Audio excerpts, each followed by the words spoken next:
नमस्कार दोस्तों, इस वीडियो में आप सीटेट दिसंबर 2021 के दिनांक 22 दिसंबर शिफ्ट के पेपर के इन्वायरमेंटल स्टडीज यानी कि ईवीएस पार्ट का कंप्लीट सॉल्यूशन देखने जा रहे हैं। यदि सीटेट दिसंबर 2021 में पूछे गए सभी शिफ्टों के पेपर का कंप्लीट सॉल्यूशन देखना चाहते हैं तो इस वीडियो के समाप्त होने के बाद से आप इस वीडियो का डिस्क्रिप्शन जरूर चेक करिएगा। चलिए दोस्तों, आज के इस महत्वपूर्ण वीडियो को प्रारंभ करते हैं। पहला प्रश्न पूछा गया है, आपका घर x पर स्थित है। यहाँ पर मान लीजिए कोई पॉइंट x हो गया, ठीक है। आगे कहा जा रहा है कि आपका विद्यालय y पर स्थित है। अपने विद्यालय पहुँचने के लिए आप पहले ठीक उत्तर दिशा में 3 किलोमीटर जाते हैं। तो यहाँ से उत्तर ऊपर की तरफ होगा और यहाँ पर ये 3 किलोमीटर हो गया, ठीक है। फिर कहा जा रहा है कि फिर ठीक पूर्व दिशा में 4 किलोमीटर जाते हैं। अब यहाँ से ठीक पूर्व दिशा में 4 किलोमीटर की दूरी की बात की जा रही है और ये वाला जो पॉइंट आया, ये वाला पॉइंट वाई है और वाई पर ही आपका विद्यालय स्थित था, ठीक है। तो अब ये कहा जा रहा है कि वाई पर आपके विद्यालय के सापेक्ष आपके घर की न्यूनतम दूरी कितनी होगी और उसकी दिशा कौन सी होगी, यानी वाई के सापेक्ष एक्स का पोजीशन और डिस्टेंस यहाँ पर पूछा जा रहा है। अब यहाँ पर देखिए, ये पाइथागोरस प्रमेय से जब आप इसको सॉल्व करेंगे तो ये 5 किलोमीटर आ जाएगा, ठीक है। यानी कि लंब का स्क्वायर धन आधार का स्क्वायर बराबर कर्ण के स्क्वायर के बराबर होगा। उस से आप सॉल्व करेंगे तो इसका जो न्यूनतम दूरी आएगा ये 5 किलोमीटर आ जाएगा। अब देखिए, पहला और दूसरा विकल्प में 7 किलोमीटर दिया गया है, इस वजह से ये दोनों विकल्प गलत हो गए। तीसरे और चौथे में से कोई भी एक विकल्प सही हो सकता है, ठीक है। अब देख लीजिए, अगर दिशा की बात करें तो y के सापेक्ष x का पोजीशन हमको बताना है। तो यहाँ पर दिशा निकालने के लिए अगर मैं यहाँ पर इस पॉइंट को y मान लूँ तो कुछ इस प्रकार से है। ये नीचे आपका साउथ होता है और ये वेस्ट होता है, यानी कि साउथ वेस्ट दिशा होगा, यानी कि दक्षिण पश्चिम। तो ऑप्शन नंबर 3 देखिए, 5 किलोमीटर दक्षिण पश्चिम इसका बिल्कुल सही जवाब है। अगला प्रश्न दिया गया है, एक कॉलम में स्थान दिया गया है और दूसरे कॉलम में अत्यधिक पसंदीदा भोजन के बारे में दिया गया है। आपको मिलान करना है, ठीक है। यहाँ पर देखिए, कॉलम 1 और कॉलम 2 का सही मिलान क्या होगा आपसे पूछा जा रहा है। तो अगर गोवा की बात करें तो गोवा में लोग नारियल के तेल में बनी समुद्री मछली को खाना पसंद करते हैं। तो ए का हो जाएगा 4, ठीक है। बी की बात करें तो बी में सरसों के तेल में बनी मछली लोग खाते हैं, ठीक है। तो बी का 5 हो जाएगा। इसके बाद से केरल की अगर बात करें तो केरल में कड़ी के साथ उबला हुआ टेपियोका खाया जाता है। टेपियोका क्या होता है? शकरकंद, जिसे स्वीट पोटैटो बोला जाता है, उसी प्रकार का एक फल है जो कि जमीन में बैठता है। तो केरल के लोग कड़ी के साथ उबला हुआ टेपियोका खाते हैं। तो ऑप्शन सी का हो जाएगा तीसरा, ठीक है।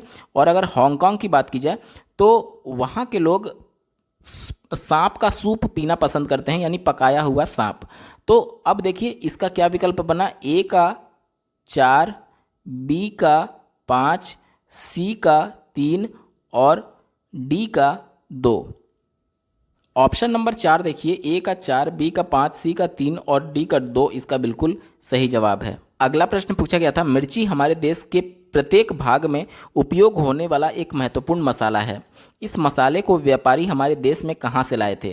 तो ये दक्षिण अमेरिका से आया था। ऑप्शन नंबर 3 इसका बिल्कुल सही जवाब है। अगला प्रश्न पूछा गया था, गुजरात के निकटवर्ती राज्य हैं। स्क्रीन पर आप भारत का नक्शा देख सकते हैं। यहाँ पर बात की गई थी गुजरात के निकटवर्ती राज्यों की। तो यहाँ पर देखिए, गुजरात का निकटवर्ती राजस्थान, मध्य प्रदेश और महाराष्ट्र हो जाएगा। दिए गए विकल्पों में देखिए, राजस्थान, महाराष्ट्र और मध्य प्रदेश। ऑप्शन नंबर 1 इसका बिल्कुल सही जवाब है। अगला प्रश्न पूछा गया था, उस पक्षी का नाम जिसकी आंखें मानवों की तरह सामने की तरफ होती हैं, वो पक्षी कौन सा है? कहने का मतलब प्रश्न ये पूछा जा रहा है, जिस प्रकार से मनुष्य की आंखें कुछ इस प्रकार से उसके फेस पर बिल्कुल सामने से होती हैं, उसी प्रकार से इन सभी पक्षियों में से कौन सा पक्षी है जिसकी आंख उसके फेस पर बिल्कुल सामने होती है? पहला ऑप्शन देखिए, दिया गया है चील। स्क्रीन पर आप चील का इमेज देख पा रहे होंगे। यहाँ पर देखिए, इसकी आंखें जो होती है वो बिल्कुल फेस पर नहीं होती हैं बल्कि साइड में होती हैं। दूसरा विकल्प दिया गया था बाज। इसकी भी आंखें देखिए, इसकी भी आंखें साइड में होती हैं, ना कि फेस पर बीचों बीच होती हैं। तो ये भी ऑप्शन गलत हो गया। अगला विकल्प दिया गया था गिद्ध का। गिद्ध की भी आंखें देखिए बिल्कुल साइड में होती हैं, फेस पर बीचों बीच नहीं होती। ये भी विकल्प गलत है। एक ही विकल्प बचा, ऑप्शन नंबर 4 उल्लू। उल्लू की आंखें देखिए, ये मनुष्य की तरह उसके फेस पर बिल्कुल सामने होती हैं। तो ऑप्शन नंबर 4 उल्लू इसका बिल्कुल सही जवाब हो जाएगा। तो इस प्रश्न का जवाब ऑप्शन नंबर 4 सही उत्तर है। अगला प्रश्न पूछा गया था, 3 पक्षियों का वह समूह जिसका प्रत्येक सदस्य वस्तुओं को हमारी तुलना में, यानी कि मनुष्यों की तुलना में 4 गुना अधिक दूरी से स्पष्ट देख सकता है। जो वस्तु हमें 2 मीटर की दूरी से दिखाई देती है, उसे ही यह पक्षी 8 मीटर की दूरी से देख लेते हैं। ये 3 पक्षी कौन से हैं आपसे पूछा जा रहा है। पहला विकल्प देखिए बाज, कौवा और कबूतर। ये विकल्प गलत है। इसका सही उत्तर हो जाएगा ऑप्शन नंबर 2 बाज, चील और गिद्ध। ये 3 ऐसे पक्षी हैं जो कि मनुष्य की तुलना में 4 गुना ज़्यादा दूरी तक देख सकते हैं। अगला प्रश्न पूछा गया था अंडमान के द्वीपों में सुनामी किस वर्ष में आई थी। तो ये 2004 में आई थी। ऑप्शन नंबर 3 सही उत्तर होगा। अगला प्रश्न पूछा गया था स्लॉथ के विषय में नीचे दिए गए विषयों पर विचार करिए।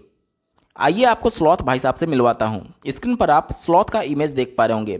ये भालू जैसा दिखता जरूर है, लेकिन ये भालू होता नहीं है। ये लगभग 17 घंटे दिन भर में 24 घंटे में से 17 घंटे ये ऐसे ही पेड़ पर उल्टा लटक करके सोता है। और ये इतना आलसी होता है कि जब भूख लगती है तो जिस पौधे पर उल्टा लटक करके सो रहा होता है उसी पेड़ के पत्तियों को वो तोड़ करके खाता है।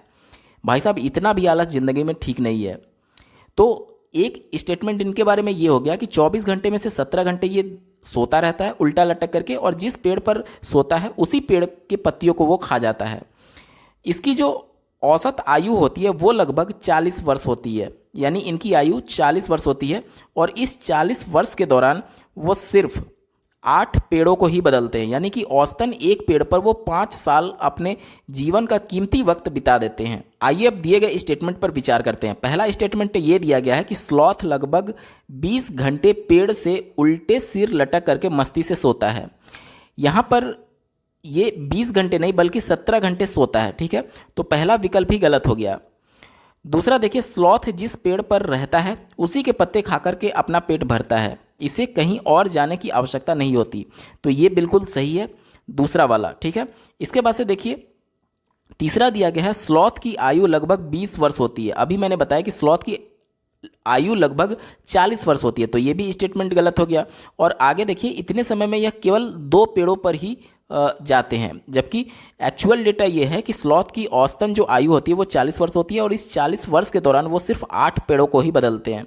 तो दिए गए तीनों स्टेटमेंट में से सिर्फ बी वाला दूसरा वाला स्टेटमेंट सही है। दिए गए विकल्पों में देखिए ऑप्शन नंबर 2 केवल बी इसका सही जवाब होगा।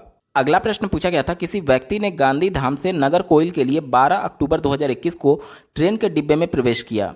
ट्रेन गांधी धाम से रात के 10:30 बजे चली और 2 दिन के पश्चात 14 अक्टूबर 2021 को रात के 10:30 बजे नागरकोइल पहुंची। यदि गांधी धाम और नागरकोइल के रेलवे स्टेशनों के बीच की दूरी 2592 किलोमीटर है तो ट्रेन की औसत चाल क्या थी, ये आपसे पूछा जा रहा है।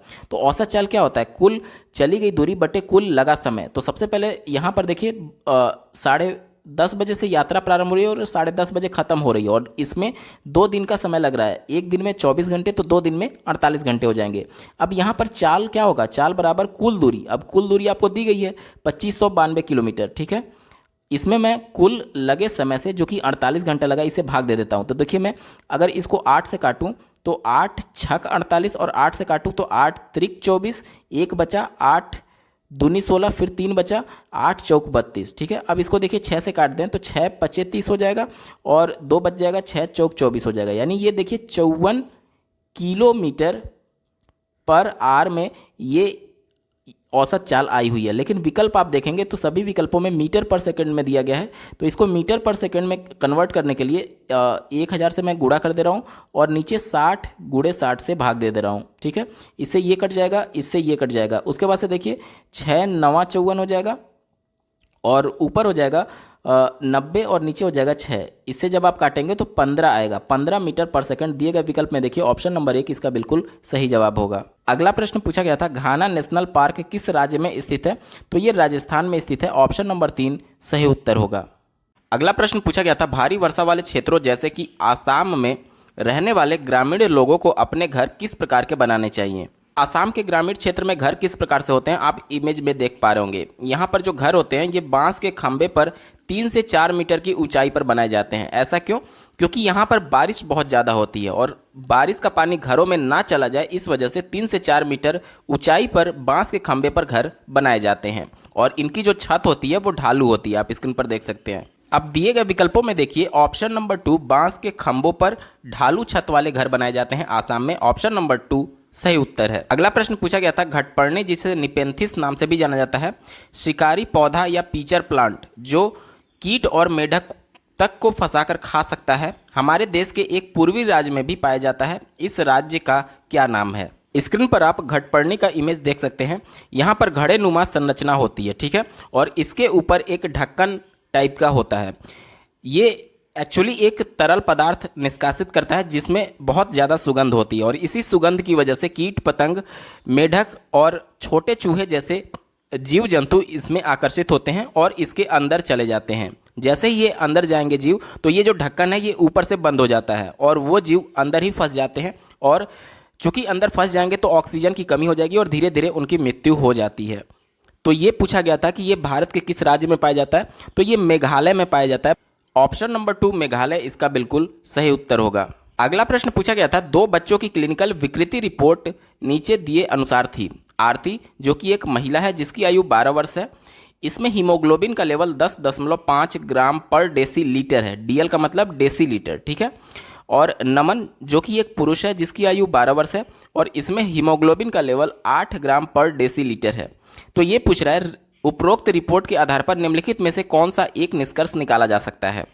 हीमोग्लोबिन का मानक लेवल आप अपने स्क्रीन पर देख पा रहे होंगे। अगर महिला की बात करें, फीमेल की, तो उसमें 12.1 से 15.1 ग्राम प्रति डेसीलीटर हीमोग्लोबिन का लेवल होना चाहिए, जबकि इस महिला में जो दिया गया है प्रश्न में कितना था, 10.5, जो कि इस रेंज से भी नीचे था। और मेल की अगर बात करें तो इसमें 13.8 से 18.0 ग्राम प्रति डेसीलीटर हीमोग्लोबिन का लेवल होना चाहिए, और प्रश्न में जो दिया गया है वो 8 ग्राम प्रति डेसीलीटर दिया गया है। यानी कहीं ना कहीं दोनों में रक्त की कमी है, खून की कमी है। तो आप स्क्रीन पर देखिए, ऑप्शन नंबर 3 दोनों ही अनीमिया, यानी कि अनीमिया में रक्त की कमी हो जाती है, रक्त अल्पता से पीड़ित हैं। तो ऑप्शन नंबर 3 इसका बिल्कुल सही जवाब होगा।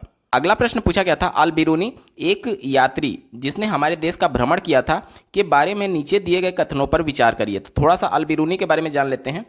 इसका जन्म जो था वो वर्तमान उज्बेकिस्तान के ख्वारिज्म शहर में 973 ईस्वी में हुआ था। उसके बाद से 1017 ईस्वी में, ध्यान दीजिएगा, 1017 ईस्वी में ख्वारिज्म पर आक्रमण के पश्चात सुल्तान महमूद कई विद्वानों और कवियों को अपने साथ अपनी राजधानी गजनी ले गया।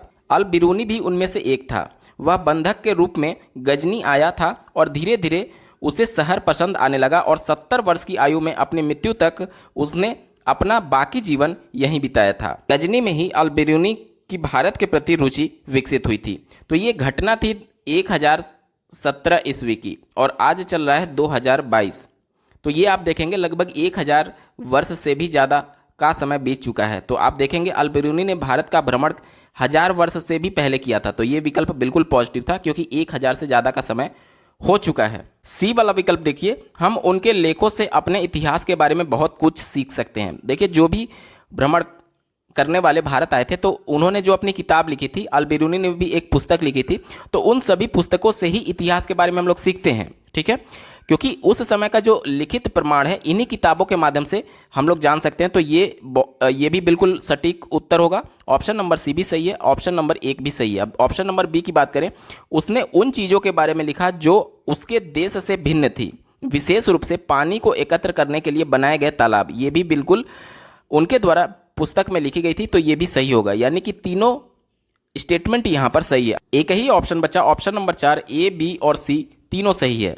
अगला प्रश्न पूछा गया था, नीचे दिए गए व्यक्तियों में से सबसे पहले मच्छर के पेट में झांका और यह सिद्ध किया कि मच्छर मलेरिया फैलाते हैं। आगे चलकर उसकी खोज के लिए नोबेल पुरस्कार से सम्मानित किया गया। तो ये रोनाल्ड रॉस थे। ऑप्शन नंबर 3 इसका बिल्कुल सही जवाब हो जाएगा। थोड़ा सा आप जान लीजिए, रोनाल्ड रॉस का जन्म जो था वो उत्तराखंड के अल्मोड़ा में हुआ था, और इनकी जो जन्म हुई थी वो 13 मई 1857 में हुई थी, और इनकी मृत्यु 16 सितंबर 1932 में हुई थी। इनका जन्म भारत में जरूर हुआ था, लेकिन ये ब्रिटिश नागरिक थे, क्योंकि वहाँ की नागरिकता इन्होंने ले रखी थी। इसके बाद से चिकित्सा और मलेरिया के परजीवी प्लाज्मोडियम के जीवन चक्र के अन्वेषण यानी खोज के लिए ही सन 1902 ईस्वी, ध्यान दीजिएगा ये तिथि सन याद रखिएगा, 1902 ईस्वी में इनको नोबेल पुरस्कार प्रदान किया गया था। अगला प्रश्न पूछा गया था, पर्यावरण अध्ययन में प्रकरण के स्थान पर उप विषय यानी कि थीम गत उपागम को स्वीकार किया गया है क्योंकि, जैसा कि आप जानते होंगे कि ईवीएस में प्राइमरी स्तर पर 6 थीम बताए गए हैं। जिसमें पहला जो थीम है परिवार एवं मित्र, उसके 4 उप थीम है। तो यही पूछा गया है कि आखिर इस अप्रोच को क्यों स्वीकार किया गया है। तो पहला यहाँ पर स्टेटमेंट देखिए, यह संयुक्त एवं परस्पर संबंधित समझ को सक्षम बनाता है। परस्पर संबंधित मतलब इंटर रिलेटेड, यानी कि ईवीएस का जो पैटर्न है वो एकीकृत माना जाता है, यानी कि कई टॉपिक्स और कई सब्जेक्ट्स को एकीकृत करके परस्पर संबंधित करके पढ़ाया जाता है। तो ये विकल्प बिल्कुल पॉजिटिव था, आपका उत्तर होगा। ठीक है, बी वाला देखिए, यह शिक्षण और समझाने को आसान बनाता है। देखिए ये शिक्षण को आसान बनाता है, इस वजह से थीम नहीं बनाए गए हैं, बल्कि बच्चा अपने परिवेश से कोरिलेट कर पाए, इस वजह से थीम बनाए गए हैं। तो ये विकल्प निगेटिव था, आपका उत्तर नहीं होगा। तीसरा देखिए, यह किसी निश्चित कक्षा की विषय वस्तु को सीमित करता है। सीमित करना यानी कि उसको कहीं ना कहीं रोकने की बात की जा रही है, और बच्चे को आप फ्री होकर के सीखने का मौका देते हैं। तो सीमित कभी भी आपका विकल्प पॉजिटिव नहीं होता है, ये विकल्प निगेटिव था, इस वजह से आपका उत्तर नहीं होगा। चौथा विकल्प देखिए, यह विद्यार्थियों को उनके अनुभवों से सीखने में सक्षम बनाता है। बिल्कुल सही बात है, क्योंकि परिवेश से जब आप जोड़ेंगे ईवीएस को, तो बच्चा जैसे मान लीजिए प्राइमरी का बच्चा है, कक्षा 1 में बच्चा गया, तो वो अपने परिवेश में बिल्ली, कुत्ता, इसके अलावा गाय, बकरी, ये सभी चीज़ें देखे होंगे। तो ये उसका अनुभव हो गया, और वो अनुभव से ही सीखेगा। जब बच्चा क्लास में जाएगा तो जानेगा कि बिल्ली को कैट बोला जाता है, तो वो कैट नहीं जानता था, लेकिन बिल्ली को पहले से जानता था, यानी कि अनुभवों से ही वो सीख रहा है कि बिल्ली जो मैं जान रहा था उसको कैट बोला जाता है। तो ये सभी चीज़ें उसके अनुभवों से सीखने में सक्षम बनाती है। तो ये भी पॉजिटिव था, इस वजह से ये भी उत्तर होगा। यानी कि ए और डी सही है और बी और सी गलत है। तो देखिए तीसरा विकल्प देखिए, ए और डी को सही बताया गया, ये विकल्प बिल्कुल सही है और यही आपका उत्तर भी होगा। अगला प्रश्न पूछा गया है, पर्यावरण अध्ययन की प्रकृति है। पहला दिया गया है, क्रिया की अपेक्षा संज्ञा अधिक। क्रिया की अपेक्षा संज्ञा अधिक बोला जा रहा है, यानी कि संज्ञा को अधिक यहाँ पर प्रेफरेंस दी जा रही है। संज्ञा क्या होता है? संज्ञा किसी व्यक्ति, वस्तु, स्थान के नाम को संज्ञा कहा जाता है। जैसे कि मान लीजिए अगर बच्चे को बिल्ली पढ़ाना है, तो ये कहा जा रहा है कि बिल्ली जो कि उसका नाम है, यानी कि किसी का भी नाम हुआ तो ये संज्ञा हो गया। ठीक है, किसी जंतु या फिर व्यक्ति का नाम हो गया तो ये संज्ञा हो गया। तो ये कहा जा रहा है कि क्रिया की अपेक्षा संज्ञा ज़्यादा इंपॉर्टेंट है, जबकि ऐसा नहीं है। जो ईवीएस पढ़ाया जाता है बच्चों को, वो उसके परिवेश से जोड़ करके पढ़ाया जाता है, यानी क्रिया यहाँ पर इंपॉर्टेंट होना चाहिए। क्यों? क्योंकि देखिए परिवेश से जोड़ेंगे कब? जब आप उसको उसके परिवेश में जो चीज़ें उसने पहले से देखा है, जो उसका पूर्व अनुभव है, उससे जोड़ेंगे। और चूंकि वो बिल्ली अपने परिवेश में, बच्चा भले ही 6 साल का होगा, जब प्राइमरी की कक्षा 1 में जाएगा तो वो बिल्ली को कभी ना कभी देखा ही होगा अपने आस पड़ोस में। इसी प्रकार से गाय, इसी प्रकार से बकरी को वो देखा ही होगा। तो ये उसकी क्रिया हो गई। क्या? देखना उसकी क्रिया हो गई। तो यहाँ पर क्रिया ज़्यादा इंपॉर्टेंट है, ना कि संज्ञा। क्योंकि जब आप उसको शेर बताएंगे तो हो सकता है कि वो बालक शेर को ना देखा हो अपने परिवेश में, जब वो 6 साल का प्राइमरी में गया था। तो अब यहाँ पर देखिए, अगर शेर को बताएंगे तो शेर को समझ नहीं पाएगा जब तक कि आप उसका इमेज नहीं दिखाएंगे। तो यहाँ पर देखना क्या हो रहा है? क्रिया हो रहा है। और अगर वो क्रिया कर लेता है, यानी क्रिया पर ज़्यादा जोर दिया जाता है, तो संज्ञा से जोड़ करके वो आसानी से सिखाया जा सकता है। यानी कि संज्ञा यहाँ पर इतना इंपॉर्टेंट नहीं है जितना कि क्रिया इंपॉर्टेंट है। तो यहाँ पर देखिए दूसरा विकल्प, संज्ञा की अपेक्षा क्रिया अधिक है, तो ये बिल्कुल सही हो जाएगा। क्योंकि अगर वो देखा होगा, परिवेश में उसका अनुभव हुआ होगा, तभी वो सीख पाएगा अच्छे से और सही तरीके से। तो यहाँ पर संज्ञा से ज़्यादा क्रिया इंपॉर्टेंट है। ऑप्शन नंबर 2 सही जवाब होगा। अगला प्रश्न पूछा गया था, अपनी अगली कक्षा में प्रदूषण पढ़ाने के लिए योजना बनाते समय निवेदिता पाती है कि ग्रामीण पृष्ठभूमि के विद्यार्थियों ने प्रदूषण शब्द नहीं सुना है। ध्यान दीजिएगा, प्रदूषण के बारे में वो जानते ही नहीं है, सुना ही नहीं है वो शब्द उन्होंने, और इसलिए उन्हें समझने में कठिनाई होगी। निवेदिता को इस संप्रत्यय मतलब कि कॉन्सेप्ट की शुरुआत करने के लिए कौन सी विधि का उपयोग करना चाहिए? ठीक है, प्रश्न को समझ लीजिए। बच्चे प्रदूषण शब्द सुने ही नहीं है, तो अब इसको पढ़ाने के लिए कौन सा यहाँ पर विधि अपनाना चाहिए, ये पूछा जा रहा है। पहला देखिए व्याख्या। बात हो रही है प्राइमरी स्तर के बच्चों की। बच्चे व्याख्या के माध्यम से नहीं सीखते हैं। ठीक है, क्योंकि आप उसको केवल एक तरीके से लेक्चर देकर के चले जाएंगे, तो बच्चा पहले से ही उस शब्द को सुना नहीं है, यानी अपने परिवेश से वो देखा नहीं है, वो उसके परिवेश का हिस्सा नहीं था, अभी तक उसके बारे में नहीं जानता था। इस वजह से वो उससे कोरिलेट नहीं कर पाएगा, और आप कितना भी उसको व्याख्या दे दीजिए, कितना भी समझा दीजिए, वो समझ नहीं पाएगा। पहला विकल्प निगेटिव था, इस वजह से उत्तर नहीं होगा। दूसरा देखिए विचार मंथन। विचार मंथन आप तभी कर पाएंगे उस पर विचार तभी कर पाएंगे जब आप उसके बारे में जान रहे होंगे। और यहाँ पर प्रदूषण शब्द के बारे में बच्चे जानते ही नहीं हैं, प्रदूषण शब्द सुना ही नहीं है। और बच्चों की मानसिक स्थिति, प्राइमरी के अगर बच्चे हैं तो इतना नहीं है कि वो विचार विमर्श कर पाएंगे इस टॉपिक पर जिसके बारे में वो जानते ही नहीं है। तो ये भी विकल्प निगेटिव था, आपका उत्तर नहीं होगा। तीसरा देखिए, कठपुतली द्वारा नाटक, ये विकल्प पॉजिटिव है। क्यों? क्योंकि अगर आप कठपुतलियों के द्वारा नाटक करेंगे तो बच्चों के लिए वो बहुत इंटरेस्टिंग चीज़ होता है कि वो प्रत्यक्ष रूप से देख रहे हैं, कठपुतली का नाटक देख रहे हैं और उसी खेल खेल में वो प्रदूषण कॉन्सेप्ट को समझ सकते हैं। ठीक है, तो ये बच्चों के मानसिक स्तर के अनुरूप था, इस वजह से आपका विकल्प पॉजिटिव है। चौथा देखिए, क्षेत्र भ्रमण। जो बच्चे क्षेत्र भ्रमण जब आप उनको कराएंगे तो निश्चित तौर पर जो फील्ड में जब वो जाएंगे और देखेंगे कि यहाँ पर बहुत ज़्यादा धूल लक्कड़ है या फिर ज़मीन पर बहुत ज़्यादा गंदगी है, तो इन सब के माध्यम से उसको बताया जा सकता है कि देखिए जो ज़मीन पर फैला हुआ है ये मृदा प्रदूषण को के लिए रिस्पॉन्सिबल है, और जो वायु में धूल लक्कड़ देख रहे हैं आप, धुआं देख रहे हैं, ये सभी वायु प्रदूषण के लिए उत्तरदायी होते हैं। तो ये सभी चीज़ें देख करके वो समझ पाएगा कि प्रत्यक्ष रूप से जो इन्वायरमेंट को गंदा कर रहा है वो प्रदूषण का एक भाग हो सकता है। तो ये सभी चीजें जब आप प्रत्यक्ष रूप से उसको दिखाएंगे तो वो चीजों को समझने लगेगा धीरे धीरे। तो सी और डी वाला ऑप्शन केवल सही होगा। अब दिए गए विकल्प में देखिए, ऑप्शन नंबर 1 केवल सी एंड डी सही उत्तर है। अगला प्रश्न पूछा गया था, परिवार एवं मित्र पाठ के पूर्ण होने पर चेतन विद्यार्थियों का इकाई परीक्षण मतलब कि यूनिट टेस्ट की बात की जा रही है, लेने का निर्णय लेता है। निम्नलिखित में से कौन सा कथन इस परीक्षण का सर्वाधिक उपयुक्त उद्देश्य है? यहाँ पर देखिए, एक चैप्टर खत्म हुआ है, एक कॉन्सेप्ट खत्म हुआ है और उसके बाद जो टेस्ट लिया जाता है वो डायग्नोस्टिक टेस्ट होता है, निदानात्मक परीक्षण होता है। यानी कि शिक्षक ये जानना चाहता है कि बच्चे को कहीं कठिनाई तो नहीं आ रही है कॉन्सेप्ट को समझने में। तो यहाँ पर देखिए, जो बी विकल्प है, विद्यार्थियों के अधिगम का आकलन करना, ठीक है, विद्यार्थियों की कठिनाइयों का निदान करना, ये बिल्कुल पॉजिटिव था और यही आपका उत्तर होगा। लेकिन जब आप विकल्प में देखेंगे तो सभी विकल्पों में तीन स्टेटमेंट दिए गए हैं, यानी कि और भी स्टेटमेंट सही हो सकते हैं। इसलिए चलिए अदर स्टेटमेंट पर भी एक बार विचार कर लेते हैं। पहला स्टेटमेंट ये दिया गया है कि विद्यार्थियों की प्रगति का आकलन करना, ये भी बिल्कुल सही है, क्योंकि जब आप यूनिट टेस्ट लेंगे तो पता चलेगा कि विद्यालय में जितने भी छात्र हैं क्या वो सीख पा रहे हैं या नहीं, और अगर वो सीख रहे हैं तो ये उनकी प्रगति हो रही है और इसी का तो आकलन किया जा रहा है कि बच्चे को कहीं समस्या तो नहीं आ रही है। तो ये कहीं ना कहीं प्रगति के आकलन से भी जुड़ा हुआ है।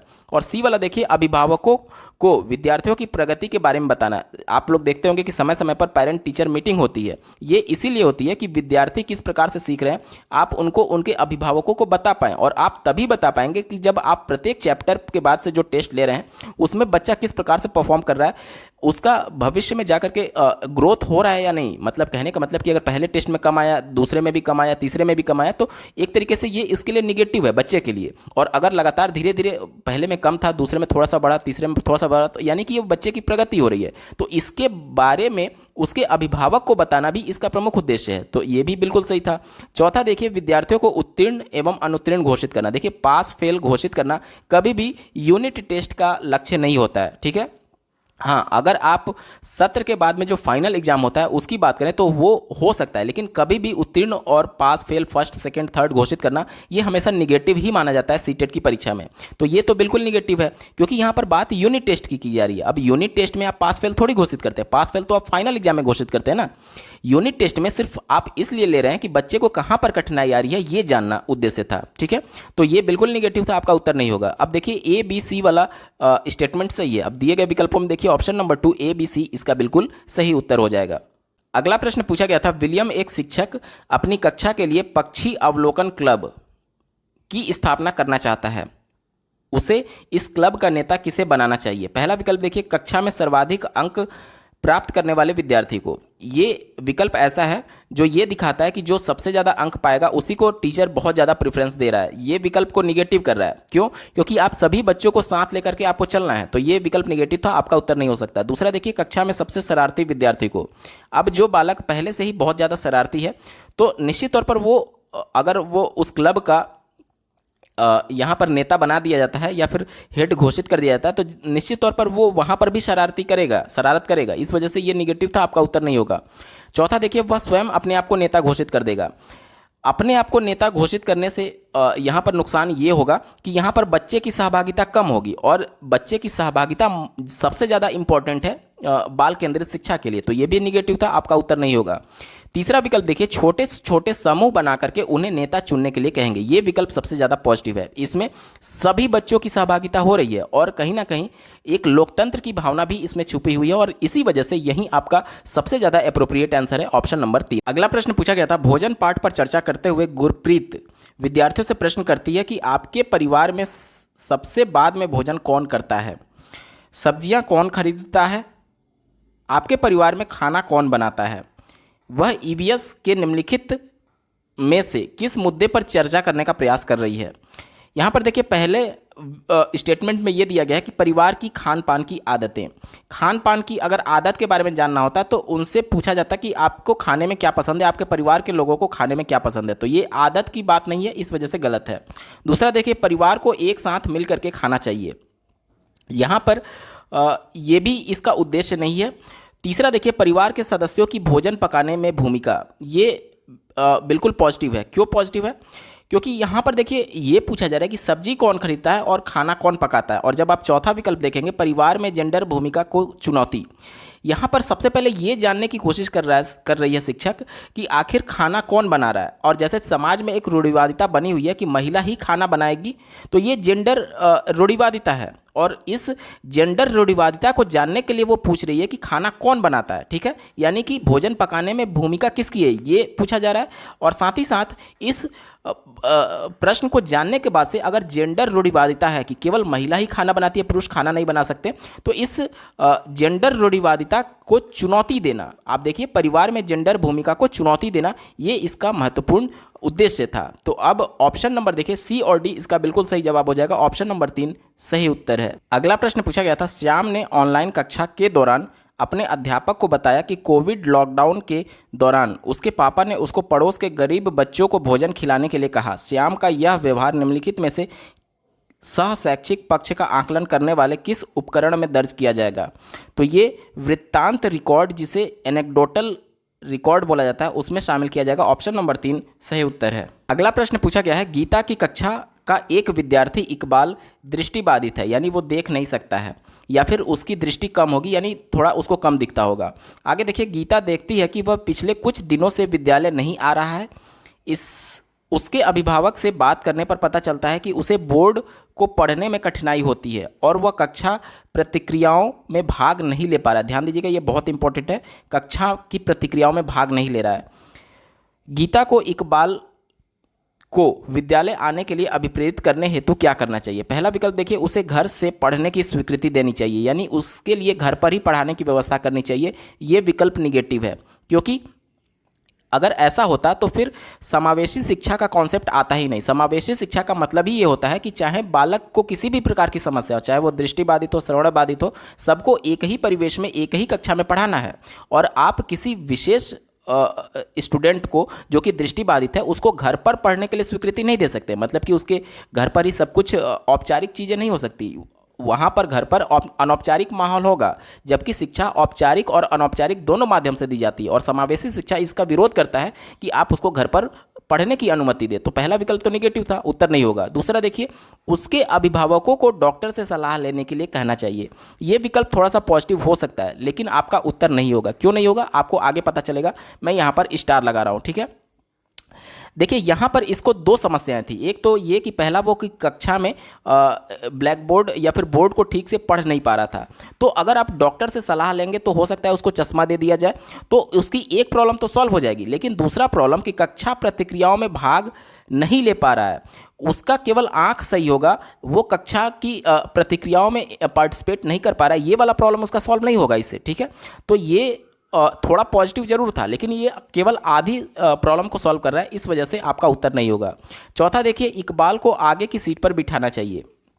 अब आप किसी बालक को किसी भी सीट पर बैठा दीजिए, अगर उसको देखने में दिक्कत है तो हो सकता है कि थोड़ा सा पास आने पर उसको थोड़ा दिखने लगे, लेकिन दूसरी समस्या जो है कि कक्षा में पार्टिसिपेट नहीं कर पा रहा है, वो सॉल्व नहीं होगी, इस वजह से ये भी निगेटिव है। एक ही विकल्प बचा, कक्षा नाटक की योजना बनाकर इकबाल के लिए भूमिका निर्मित करना चाहिए। यहाँ पर देखिए, उसकी भूमिका निर्मित की जा रही है, यानी कि कहीं ना कहीं वो पार्टिसिपेट करेगा इस कक्षा नाटक में, और इसकी वजह से उसकी सहभागिता बढ़ेगी, यानी कि कक्षा प्रतिक्रियाओं में वो भाग लेगा। तो ये वाला तो पॉजिटिव था। साथ ही साथ जब वो दृष्टिबाधित है तो हो सकता है कि उसका जो दृष्टिबाधित है चश्मा से भी दूर ना हो, और जब वो पार्टिसिपेट करेगा और खुद महसूस करेगा तो उसके लिए ये जो अधिगम होगा वो स्थायी होगा और सबसे आसान वे होगा उसको समझाने के लिए। तो ऑप्शन नंबर 3 सबसे ज़्यादा अप्रोप्रिएट है। ऑप्शन नंबर 3 इसका बिल्कुल सही जवाब होगा। अगला प्रश्न पूछा गया था, ऋषि चीज़ें जो हम बनाते हैं और करते हैं, पढ़ाने की योजना बना रहा है, वह रेशम कैसे बनता है, इस पर चर्चा करना चाहता है। इसके लिए निम्नलिखित में से सबसे उपयुक्त युक्ति कौन सी है? पहला देखिए, पहला दिया गया है कक्षा चर्चा, यानी कि क्लास में डिस्कशन करना। अब बच्चा जो रेशम बनाने की प्रोसेस है उसके बारे में वो जानता ही नहीं है। कहने का मतलब कि वो उसके परिवेश का हिस्सा अभी तक नहीं था, ठीक है, यानी जो उसकी एज है उस एज तक वो रेशम के बारे में नहीं जानता है। तो अगर आप उस पर चर्चा करेंगे तो चूंकि वो उसके परिवेश से नहीं था, इस वजह से वो चीज़ों को समझ नहीं पाएगा। ये विकल्प निगेटिव था, आपका उत्तर नहीं होगा। यहाँ पर विशेष तौर पर आपको ध्यान ये देना है कि आप ईवीएस के पेपर को सॉल्व कर रहे हैं, और ईवीएस के पेपर में सबसे महत्वपूर्ण जो होता है वो उसका परिवेश होता है, ठीक है।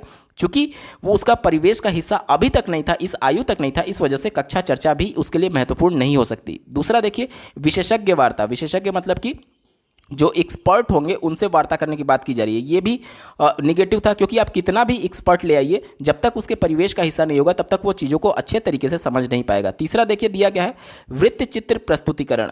इसको अंग्रेजी में डॉक्यूमेंट्री प्रेजेंटेशन बोला जाता है। जो आप देखते होंगे विभिन्न बड़े बड़े चैनल पर जो डॉक्यूमेंट्री बनाई जाती है, तो यहाँ पर डॉक्यूमेंट्री उसके लिए थोड़ा हेल्पफुल हो सकता है, लेकिन इतना ज़्यादा हेल्पफुल नहीं होगा जितना कि उसके लिए भ्रमण होगा, यानी कि जो विजिट किया जाता है। यहाँ पर देखिए, मैं इसको स्टार लगा रहा हूँ। अगला विकल्प देखिए, चौथा, रेशम पालन इकाई भ्रमण, यानी कि वो यहाँ पर जो उसका भ्रमण होगा, जब वो प्रत्यक्ष रूप से देखेगा रेशम पालन इकाई में वहाँ के किस प्रकार से रेशम के कीड़े का पालन किया जाता है, किस प्रकार से रेशम निकाला जाता है, ये सभी चीज़ें जब वो देखेगा तब उसको प्रत्यक्ष ज्ञान होगा कि रेशम कैसे बनता है। तो जो चीज़ें वो अपने परिवेश से देख रहा है, चूंकि अब वो भ्रमण कर लिया यानी वो उसके परिवेश का हिस्सा हो गया, तो यहाँ से जो उसका अधिगम होगा वो सबसे ज़्यादा स्थायी और सबसे ज़्यादा महत्वपूर्ण है।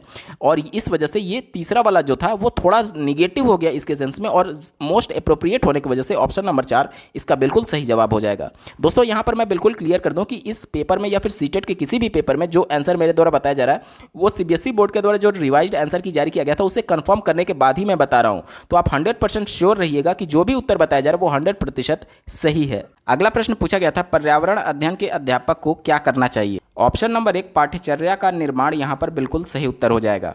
अगला प्रश्न पूछा गया था, कक्षा पहली एवं दूसरी यानी फर्स्ट और सेकंड क्लास के लिए पर्यावरण अध्ययन की कोई पाठ्य पुस्तक नहीं है। ऐसा इसलिए क्योंकि अब देखिए, पहले भी हम लोग इस मुद्दे पर बात कर चुके हैं कि जो पर्यावरण अध्ययन ईवीएस पढ़ाया जाता है वो एकीकृत माध्यम से पढ़ाया जाता है, यानी कई सब्जेक्ट्स को एक साथ पढ़ाया जाता है, जैसे विज्ञान हो गया, गणित हो गया और ईवीएस हो गया। तो जैसे कि आप देखेंगे बच्चों के किताब में, तो यहाँ पर किसी एक बिल्ली का चित्र बना है और उस बिल्ली के आगे 1 लिखा है, और उसी प्रकार से 2 बिल्ली का चित्र बना है और उसके आगे 2 लिखा है, यानी कि बिल्ली उसके परिवेश का हिस्सा हो गया, जो कि उसके पर्यावरण का पार्ट है, ठीक है। और जो 1-2 लिखा है वो उसके गणित का भाग हो गया, यानी उसके मैथमेटिक्स कैलकुलेशन का भाग हो गया। तो एक ही एकीकृत माध्यम से 2 विषयों को वो पढ़ाया जा रहा है। और साथ ही साथ आप देखेंगे ईवीएस के लिए अलग से बुक नहीं है, लेकिन विज्ञान में ही उसको किसी चैप्टर में ये बताया जाता है कि बच्चों को शौच के बाद साबुन से हाथ धोना चाहिए। तो ये विज्ञान का पार्ट हो गया। अगर वो हाथ नहीं धोएगा तो 50 तरीके से बीमारी उसमें उत्पन्न होंगी, तो ये सभी विज्ञान का पार्ट हो गया। तो एकीकृत माध्यम से यानी सभी विषयों को कॉन्सेप्ट को एक साथ पढ़ाया जाता है। इस वजह से इसमें कक्षा 1 और 2 में पर्यावरण अध्ययन की कोई भी अलग से पाठ्य पुस्तक नहीं है। अब इसका विकल्प देखिए, ऑप्शन नंबर 2 पर्यावरणीय घटकों को भाषा और गणित के साथ समाहित किया गया है। ये विकल्प बिल्कुल सही उत्तर हो जाएगा। पहला देखिए, ये कहा जा रहा है कि इन कक्षाओं के विद्यार्थियों को पर्यावरण अध्ययन अवधारणाएं पढ़ाना कठिन है। देखिए, किसी भी कक्षा में बच्चा जाए तो वहाँ पर उसके लिए सभी चीज़ नहीं होती हैं, तो एक तरीके से जब सभी के लिए नहीं होंगी तो ये अवधारणा तो सबके लिए होगा कि कठिन है, तो क्या उसको बच्चे को पढ़ाया नहीं जाएगा? नहीं, ऐसा नहीं है। कठिन की वजह से पर्यावरण अध्ययन नहीं पढ़ाया जाए, ये विकल्प बिल्कुल निगेटिव था, आपका उत्तर नहीं हो सकता। तीसरा देखिए, ऐसा शिक्षक और विद्यार्थियों को बोझ कम करने के लिए किया गया है। बोझ कम करने के लिए नहीं किया गया, तो ये भी निगेटिव हो गया। चौथे विकल्प की एक बार बात कर लेते हैं। चौथा विकल्प ये कह रहा है कि पाठ्यचर्या पाठ्य पुस्तकों से परे जाने पर जोर देती है, यानी कि जो चीज़ें आपके किताब में नहीं है आप उससे बाहर का पढ़ाइए। ऐसा नहीं है, बल्कि सभी सब्जेक्ट्स को एक साथ जोड़ने की बात की जा रही है। इसी वजह से ऑप्शन नंबर 2 यहाँ पर सही उत्तर था। अगला प्रश्न पूछा गया था, रमेश कक्षा 5 में जंतुओं को पढ़ाने के लिए नाटक का उपयोग करना चाहता है, उसे क्या करना चाहिए?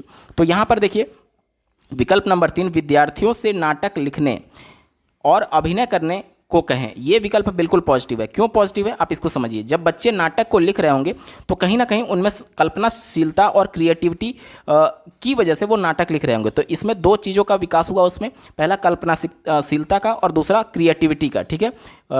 और जब वो अभिनय करेंगे तो प्रत्यक्ष रूप से वो सभी चीज़ों में सहभागिता दिखा रहे हैं, तो ये उनके लिए सबसे ज़्यादा अप्रोप्रिएट होगा कि बच्चे खुद नाटक लिखें और खुद अभिनय करें। ऑप्शन नंबर 3 इसका बिल्कुल सही जवाब है। अगला प्रश्न पूछा गया था, जल पर चर्चा करते हुए शिवांगी कक्षा 1 के विद्यार्थियों से आकाश का चित्र बनाने को कहती है। सैम ने आकाश में हरा रंग भरा, उसने इस रंग को क्यों भरा? जब ये पूछा गया तो वह जवाब देता है कि उसके घर के पास तालाब का रंग हरा है, क्योंकि पानी आकाश से आता है इसलिए आकाश हरा होगा। शिवांगी को क्या करना चाहिए? मतलब कि शिवांगी एक टीचर है जो कि कक्षा 1 के बच्चों को आकाश का चित्र बनाने के लिए, यानी बादल का चित्र बनाने के लिए कहा जा रहा है उससे, ठीक है। तो जब वो आकाश का चित्र बनाता है तो उसमें हरा रंग भर देता है, और उसको ये पता था कि आकाश से ही पानी बरसता है, और चूंकि उसके गांव में जो तालाब था उसके पानी का रंग हरा था, इस वजह से उसको लगा कि आकाश भी हरे रंग का होगा, इस वजह से उसने हरा भर दिया। तो अब ये पूछा जा रहा है कि अब शिवांगी क्या करना चाहिए, शिवांगी को यानी टीचर को। तो पहला देखिए, उसकी सृजनात्मकता की सराहना करनी चाहिए। देखिए ये सृजनात्मकता नहीं कहा जा सकता। क्यों नहीं कहा जा सकता? सृजनात्मकता के साथ साथ इसमें गलती भी छुपी हुई है। मतलब कि आप अगर उसकी सृजनात्मकता को सराहा देंगे तो यहाँ पर आप उसकी गलती को प्रमोट कर रहे हैं, यानी कि आपको पता है, एज ए टीचर आपको पता है कि आकाश का रंग हरा नहीं होता है। ये तो क्रिएटिविटी है उसकी कि चूंकि आकाश से पानी आ रहा है और पानी का रंग उसके बगल में तालाब में हरा था, तो ये तो सृजनात्मकता की कैटेगरी में रखा जा सकता है। लेकिन अगर आप उसकी सराहना कर देंगे तो आप उसको ये मैसेज दे रहे हैं कि आकाश का रंग हरा ही है, जो कि गलत है। इस वजह से ये विकल्प निगेटिव होने की वजह से आपका उत्तर नहीं होगा। दूसरा देखिए, उसे बताना चाहिए कि आकाश नीला होता है। अब अगर आप केवल बता देंगे तो अगली बार हो सकता है कि वो भूल जाए। कक्षा 1 का बालक है, उससे आप ज़्यादा एक्सपेक्ट नहीं कर सकते कि वो ज़्यादा चीज़ें अपने माइंड में याद कर पाएगा। तो हो सकता है कि अगली बार फिर उसे जब कहा जाए कि आकाश का चित्र बनाओ तो हो सकता है फिर वो भूल जाए और फिर हरा रंग भर दे। तो केवल उसे बताने मात्र से काम नहीं चलेगा, तो ये भी विकल्प निगेटिव था, आपका उत्तर नहीं होगा। चौथा देखिए, उसे बताना चाहिए कि आकाश काला होता है। ये भी केवल कलर डिफरेंस है, बाकी विकल्प दूसरे के ही बराबर है, इस वजह से उत्तर नहीं होगा। एक ही विकल्प बचा, ऑप्शन नंबर 3। देखिए, जब बच्चे को खुद देखने का आप मौका देंगे कि आप ऊपर देखिए आकाश का रंग किस कलर का है, तब उसे एहसास होगा कि अरे यार, आकाश का रंग तो इस कलर का होता है, मैंने गलत कर दिया। तो जब खुद उसको अपनी गलती का एहसास होगा तो यानी कि अब वो जान चुका है, वो खुद कर करके सीख चुका है, इस वजह से जो उसका अधिगम हुआ वो स्थायी होगा, और अब वो भविष्य में इस प्रकार की कोई भी गलती नहीं करेगा। साथ ही साथ आपने जो उसको प्रॉब्लम सॉल्व करने में मदद की, उसमें उसकी भी सहभागिता है, वो भी एक्टिवली पार्टिसिपेट कर पा रहा है। इस वजह से सबसे ज़्यादा अप्रोप्रिएट आंसर होगा ऑप्शन नंबर 3। अगला प्रश्न पूछा गया था, ईवीएस के लिए रचनात्मक आकलन है। देखिए, रचनात्मक आकलन होता है और एक योगात्मक आकलन होता है। रचनात्मक आकलन कहने का मतलब कि जब आप एक चैप्टर खत्म कर ले रहे हैं एज ए टीचर, या फिर एक कॉन्सेप्ट खत्म कर ले रहे हैं, तो उसके बाद जो एक यूनिट टेस्ट लिया जा रहा है ये जानने के लिए कि बच्चे को कहाँ पर दिक्कत आ रही है, बच्चा सही से समझ पाया है या नहीं, तो ये रचनात्मक आकलन हो गया। और जब सत्र समाप्त होने के बाद से जो फाइनल एग्जाम होता है वो होता है योगात्मक आकलन, ठीक है। अब यानी कि एक चैप्टर यानी एक कॉन्सेप्ट खत्म होने के बाद से जो टेस्ट लिया जा रहा है वो कौन सा आकलन होता है, आपसे पूछा जा रहा है। देखिए, अधिगम के लिए आकलन। अधिगम के लिए आकलन का मतलब क्या हुआ कि अभी अधिगम हुआ नहीं है, अधिगम हुआ नहीं है, अधिगम के लिए आकलन किया जा रहा है। यानी कि जो चैप्टर खत्म हुआ है उसमें अधिगम में क्या दिक्कत आ रही है ये जानने के लिए, यानी अधिगम के लिए उसका आकलन किया जा रहा है कि क्या दिक्कत आ रही है। तो ये विकल्प बिल्कुल पॉजिटिव था, ठीक है। दूसरा देखिए, अधिगम का आकलन। अब अधिगम का आकलन कहने का मतलब कि अधिगम हो चुका है, मतलब कि जो आपका फाइनल एग्जाम होता है, अब आपको सीखने की जरूरत नहीं है, आप सब कुछ सीख चुके हैं साल भर में, अब आप क्या सीखे हैं इसका आकलन करने के लिए अधिगम का आकलन होता है, जो कि गलत है। क्यों? क्योंकि यहाँ पर फाइनल एग्जाम नहीं है, रचनात्मक आकलन की बात की जा रही है, एक यूनिट टेस्ट की बात की जा रही है, ठीक है। तो ये विकल्प निगेटिव था, उत्तर नहीं हो सकता। तीसरा देखिए, आकलन के साथ अधिगम। अब ये वाला जो होता है आकलन के साथ अधिगम, ये जब बच्चे स्वयं अपना आकलन कर रहे होंगे यानी स्व आकलन, तो उसको कहा जाता है आकलन के साथ अधिगम। यानी कि बच्चे खुद अपने अंदर झांक करके देख रहे हैं कि उनको क्या दिक्कत है, क्या परेशानी है। तो ये भी पॉजिटिव है, क्योंकि जब आप यूनिट टेस्ट लेंगे तो बच्चे को भी एहसास होगा कि मेरे इतने नंबर आए हैं, यानी कि कहीं ना कहीं मुझे समझ में नहीं आ रहा है, या फिर मेरे कम मार्क्स आ रहे हैं, ये सभी चीज़ें वो खुद एनालाइज करेगा और समझ पाएगा कि आखिर उसको दिक्कत क्या आ रही है, कॉन्सेप्ट वो समझ पाया है या नहीं, तो वो खुद से आकलन करेगा, तो ये भी पॉजिटिव था। चौथा देखिए, अधिगम के बारे में आकलन, ये विकल्प निगेटिव है, ठीक है। तो अब यहाँ पर देखेंगे ऑप्शन नंबर ए और सी इसका सही है, इस वजह से विकल्प एक इसका सही उत्तर हो जाएगा। अगला प्रश्न पूछा गया था, निम्नलिखित में से कौन सा साधन ईवीएस में रचनात्मक आकलन के लिए उपयोग किया जा सकता है। रचनात्मक आकलन से संबंधित पिछला प्रश्न आपने देखा था, यानी कि किसी संप्रत्यय, किसी कॉन्सेप्ट के समाप्त होने के बाद से बच्चे को उस कॉन्सेप्ट में कहीं दिक्कत तो नहीं आ रही है, ये जांचने के लिए रचनात्मक मूल्यांकन किया जाता है, ठीक है। तो अब ये पूछा जा रहा है कि कौन सा इन चारों में से उपयोग किया जा सकता है। देखिए, अगर उपयोग की बात की जाए तो स्वयं का आकलन भी इसमें उपयोग किया जाता है, साथ ही साथ सहपाठी का भी आकलन इसमें शामिल होता है, लेकिन कहने का मतलब कि सबसे ज़्यादा अप्रोप्रिएट कौन सा है, क्योंकि दो विकल्प तो आप चुनेंगे नहीं, चार में से केवल एक ही विकल्प आप चुन सकते हैं। तो ये इंपॉर्टेंट तो है, लेकिन इतना ज़्यादा इंपॉर्टेंट नहीं है जितना कि ऑप्शन नंबर 4 इंपॉर्टेंट है। कैसे, अब इसको समझिए। देखिए, ईवीएस की बात की जा रही है, ठीक है। ईवीएस में आप अपने परिवेश से चीज़ों को जो देख करके सीख रहे हैं उसी से जोड़ करके आपको टीचर एज ए टीचर आपको ज्ञान देना है। तो दृष्टांत अभिलेख का मतलब होता है एनेक्डोटल रिकॉर्ड, यानी कि बच्चा किसी विशेष परिस्थिति में या फिर किसी प्रोजेक्ट में किस प्रकार से बिहेव कर रहा है, इसका रिकॉर्ड एनेक्डोटल रिकॉर्ड में रखा जाता है। देखिए, बहुत सारे अभ्यर्थी एनेक्डोटल रिकॉर्ड और पोर्टफोलियो में कंफ्यूज रहते हैं। यहाँ पर मैं थोड़ा सा क्लियर करना चाहूँगा कि देखिए, पोर्टफोलियो में जो आप साल भर क्रियाकलाप कर रहे हैं, जिसमें आप समर कैंप हो गया या फिर कोई भी एक्टिविटी कर रहे हैं, जैसे कि कोई प्रोजेक्ट बना रहे हैं, कोई पोस्टर मेकिंग का काम कर रहे हैं, तो उन सब चीज़ों में आपने कैसा परफॉर्म किया ये पोर्टफोलियो में मेंशन किया जाता है। अब मान लीजिए कक्षा 1 का बालक है, ठीक है, कक्षा 1 का बालक है और इसी प्रकार से हर साल उसका पोर्टफोलियो मेंटेन होते गया और कक्षा 12 में वो चला गया। तो कक्षा 1 में वो क्या एक्टिविटी किया था, किस प्रोजेक्ट में काम किया था, किस समर कैंप में पार्टिसिपेट किया था, या फिर कौन सा प्रोजेक्ट बनाया था, 3D बनाया था, 2D, इससे क्या मतलब है, क्योंकि कक्षा 1 का जो स्टैंडर्ड था वो कक्षा 12 के स्टैंडर्ड से मेल ही नहीं खाएगा। तो उस समय उसकी परफॉर्मेंस कैसी थी, ये कक्षा 12 में उसका कोई हेल्प नहीं करेगा।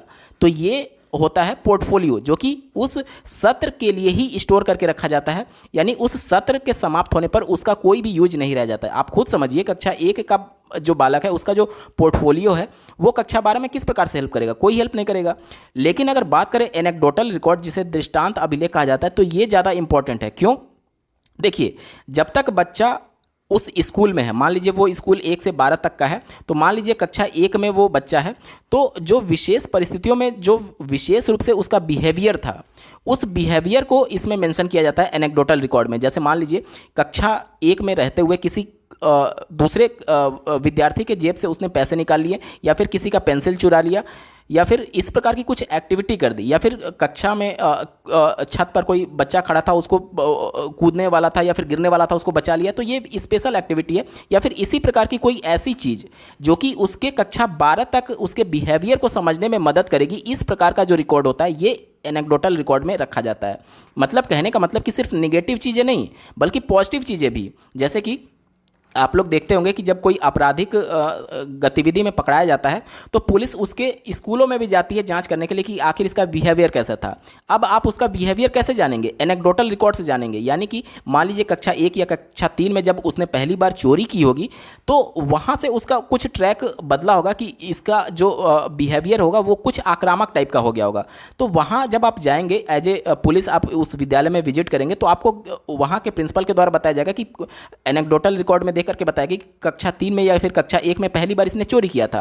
तो ये उसके बिहेवियर में धीरे धीरे चीजें इंक्लूड होती चली गई। तो ये एनेक्डोटल रिकॉर्ड होता है जो कि आपका उस विद्यालय में जब तक आप रहते हैं तब तक का रिकॉर्ड रखा जाता है, और जो पोर्टफोलियो होता है वो पर्टिकुलर उस सत्र उस सेशन के लिए ही रखा जाता है। तो ये मेन डिफरेंस है पोर्टफोलियो और दृष्टांत और एनेक्डोटल में। ठीक है, उम्मीद करता हूं आपको अच्छे से समझ में आया होगा। तो यहां पर यह बात की जा रही है कि रचनात्मक आकलन करना है। ठीक है, अगर यहां पर पोर्टफोलियो रहता तो वो सबसे ज़्यादा अप्रोप्रिएट आंसर था, लेकिन चूंकि पोर्टफोलियो नहीं है इस वजह से ऑप्शन नंबर 4 दृष्टांत अभिलेख इसका सही उत्तर हो जाएगा। उम्मीद करता हूं आपको अच्छे से समझ में आया होगा। देखिए यहां पर इस वाले ऑप्शन को और इस वाले ऑप्शन को देख करके आपको कन्फ्यूजन जरूर हो रहा होगा, लेकिन मैं यहां पर क्लियर कर दूं कि इससे ज़्यादा अप्रोप्रिएट ऑप्शन नंबर 4 है। और सीटेट की ये खूबी होती है कि चारों ऑप्शन आपको ठीक लगेंगे, लेकिन जो सबसे ज़्यादा अप्रोप्रिएट होगा वहीं आपको उत्तर देना होता है। दोस्तों यहाँ पर पूरा पेपर सॉल्व हो चुका है। आपको ये वीडियो कैसा लगा कमेंट करके जरूर बताइएगा। साथ ही सीटेट दिसंबर 2021 के सभी शिफ्टों के पेपर का कंप्लीट सोल्यूशन देखने के लिए इस वीडियो का डिस्क्रिप्शन जरूर चेक करिएगा। इस वीडियो को देखने के लिए आपका बहुत बहुत धन्यवाद। भगवान करे आपका दिन शुभ हो।